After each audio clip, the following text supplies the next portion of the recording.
En el nombre del Padre, y del Hijo, y del Espíritu Santo. Amén.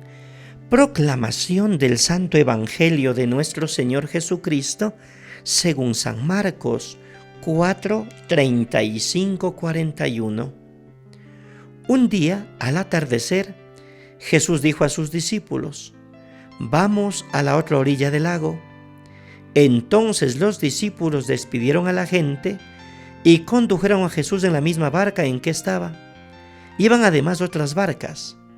De pronto se desató un fuerte viento y las olas se estrellaban contra la barca y la iban llenando de agua. Jesús dormía en la popa, reclinado sobre un cojín. Lo despertaron y le dijeron: «Maestro, ¿no te importa que nos hundamos?». Él se despertó, reprendió al viento y dijo al mar: «Cállate, enmudece». Entonces el viento cesó y sobrevino una gran calma. Jesús les dijo: «¿Por qué tenían tanto miedo?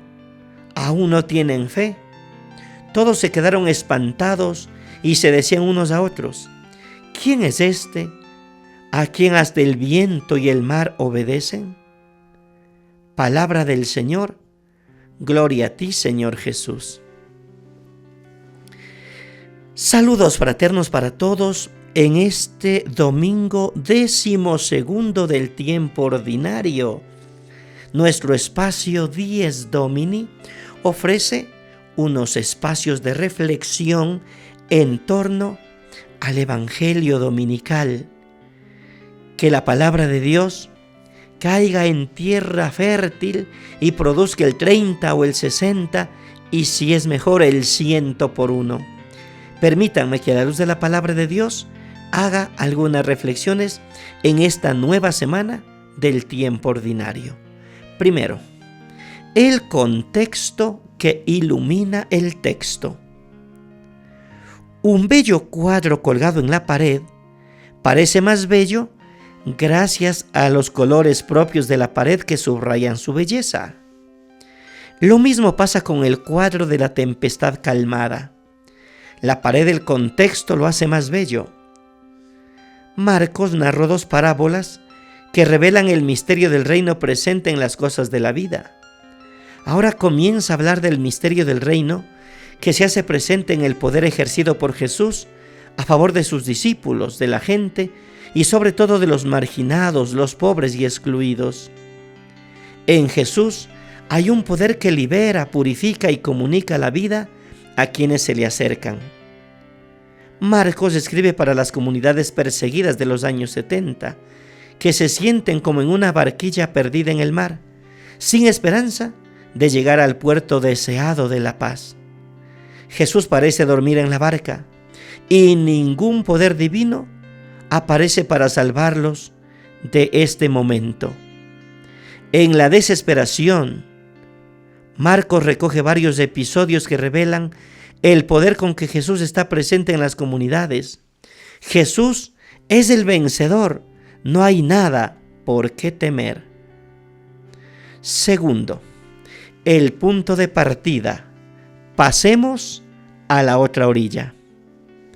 Había sido un día pesado, de mucho trabajo.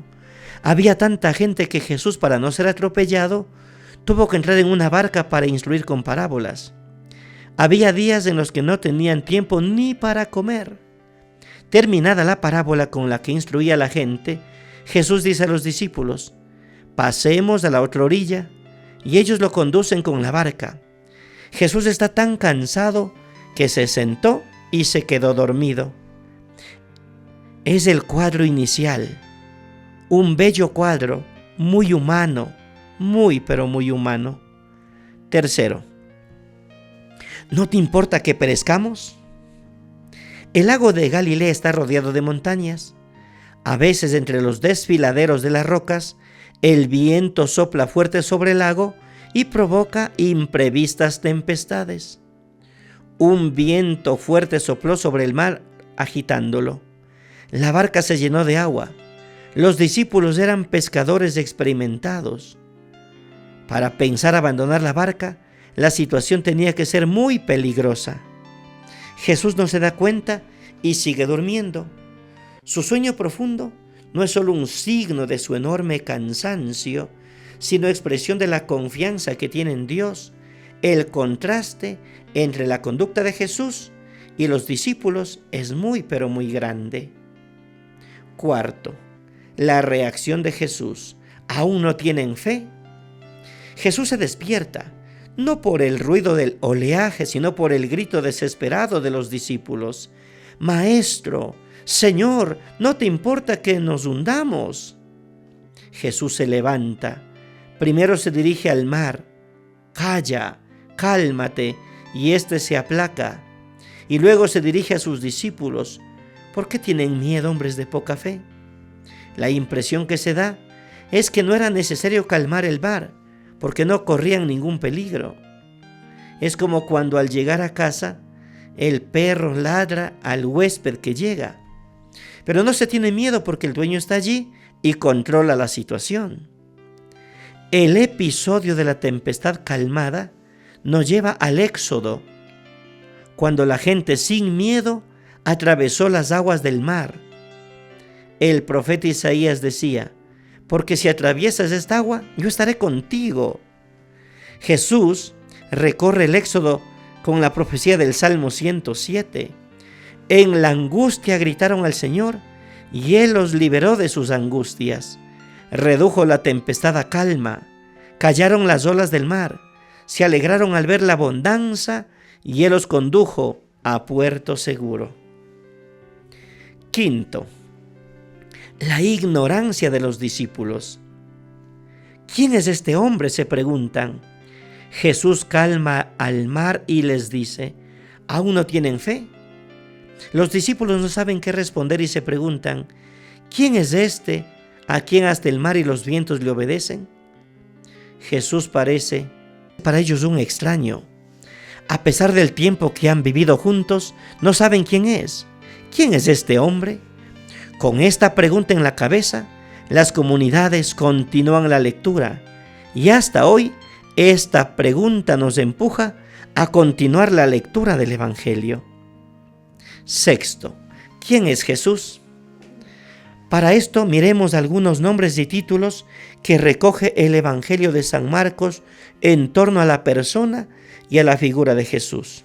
Así, el Evangelio comienza diciendo: Evangelio de Jesús Cristo, Hijo de Dios. Y al final, a la hora de la muerte, un soldado pagano exclama: verdaderamente este era el Hijo de Dios.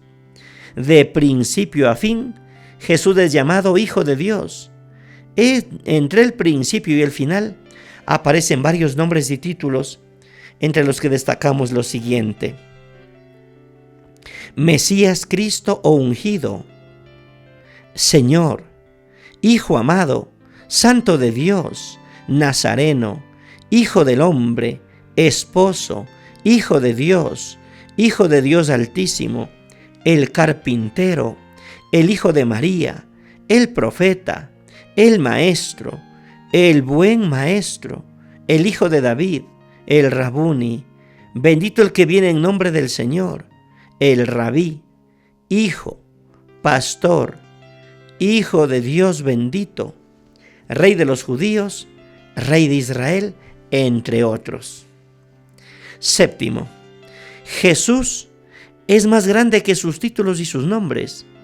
Cada nombre, título o atributo es un intento por expresar lo que Jesús es para las personas.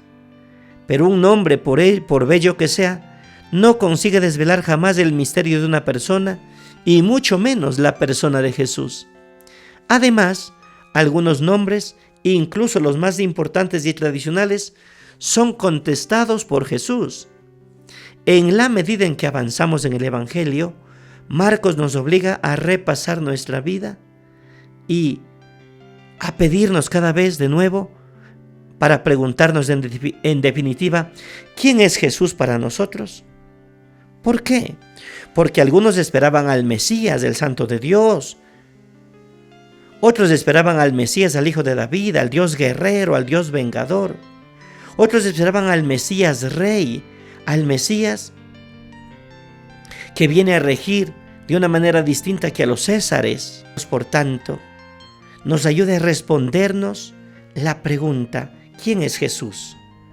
Cuanto más se adelanta en la lectura del Evangelio de Marcos, tanto más se rompen los títulos y criterios.